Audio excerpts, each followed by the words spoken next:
Edifice of Trust podcast. The Edifice of Trust podcast is a thoughtful discussion of today's current events from the perspective of America's founding principles. Welcome. From heart-pumping music to head-thumping commentary. You know, California and New York never forgave the rest of the nation for spurning Hillary Clinton and electing Donald Trump as President of the United States. But they and the rest of the left coast are out to get revenge on flyover country by pouring money into the 2018 congressional and Senate elections. I noticed this when I realized that I was seeing a lot of political ads for the Democratic candidate for my congressional district in Texas. A little research with the Federal Election Commission, available at www.fec.gov, showed that as of September 30th, Mary Jennings Hagar, the Democratic candidate, had raised $3.6 million compared to $1.6 million for the Republican candidate, John Carter. I had been curious about Miss Hagar because the ads she had been running all summer portrayed her as a military veteran and helicopter pilot, mother, and all-round nice person, but devoid of any policy points. As the election gets closer, she has now been including a bit more on the issues and positions she supports, but that was after many months of ads to establish her good personness. Miss Hagar's prospects are not good. My congressional district is solidly Republican in the reddest state in the Union, Texas. An aside for a second. Why are Republican states red and left-leaning Democrat states blue? Is it just because some TV station a while back used those colors in a previous election? I think our progressive friends would feel more comfortable in the red colors that their comrades prefer. Getting back on topic. The fact that she could outraise, and by a substantial amount, a secure Republican incumbent tells an interesting story.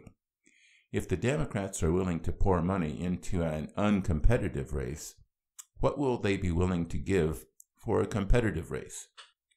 Recently, the Wall Street Journal ran an article called "Democrats Flush with Cash, Spare No Expense on Key Races," featuring the race for the 6th Congressional District of Kentucky, where the campaign for Democratic candidate Amy McGrath said they had raised $1 million in the first 2 weeks of October.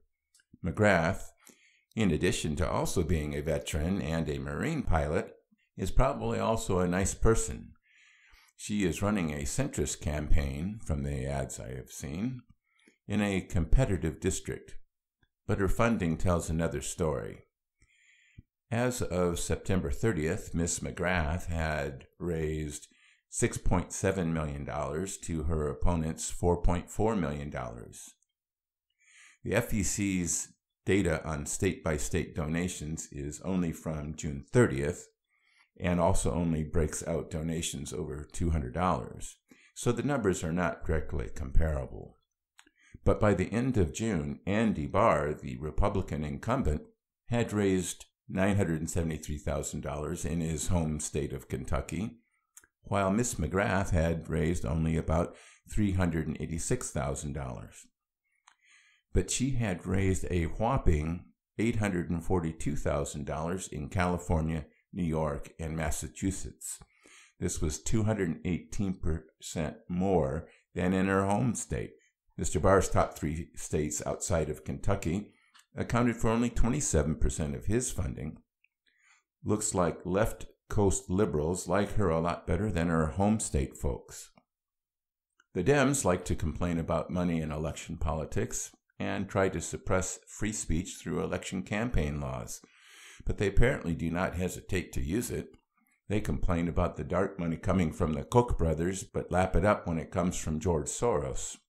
And while we're on the subject of campaign financing, let's not forget that Hillary Clinton's campaign raised $623 million, while Donald Trump's campaign raised only $335 million. And also, Obama raised more than Romney in 2012. Back here in Texas, everyone is going gaga over Beto O'Rourke, who is running against Ted Cruz for the Senate, and has raised $61.8 million against Cruz's $38.1 million. Mr. O'Rourke is not a veteran, but is apparently a nice person and very likable, at least according to his campaign ads. He has also raised a good deal of money from California and New York. Cruz joked that the sign above Hollywood should be changed to Beto Wood. Of course, none of this is illegal. Americans are free to donate to any candidate running for office. So are America's corporations, PACs, and institutions. And nice people as well as veterans are certainly welcome additions to our political choices. But I don't vote for people because they are nice. I vote for their positions on the issues that matter to me. And for those ads paid for with both in-state and out-of-state donations, they become so annoying that they are more likely to get me to vote against rather than for their candidates. Thank goodness for the DVR. The bottom line, attack ads are effective because they appeal to raw emotions.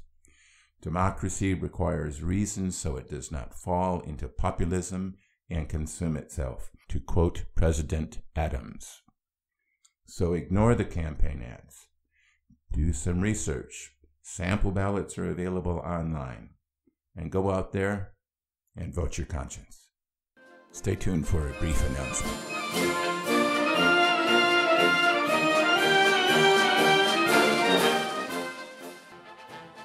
Don't forget, my latest book, 2017, A Trumpian Year in Review, is now available in paperback and ebook versions on Amazon, Barnes & Noble, and iBooks.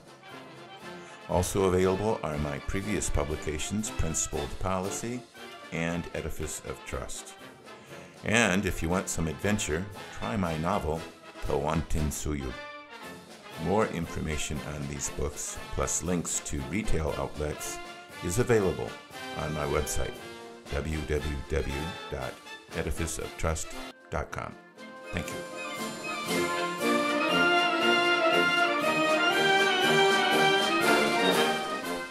Welcome back.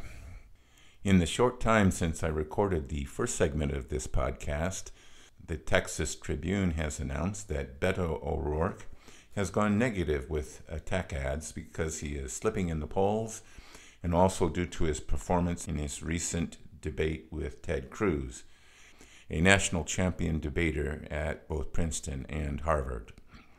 Also in my district, Republican John Carter came out with a new ad declaring that M.J. Hager is indeed a Democrat, a fact not mentioned in many of her campaign ads. If money was decisive in elections, the Democrats would win in a landslide. But many people here in Texas realize that these seemingly centrist and all-around nice people running in flyover country will follow the progressive Democratic Party line if they ever get to Washington. Thanks for listening.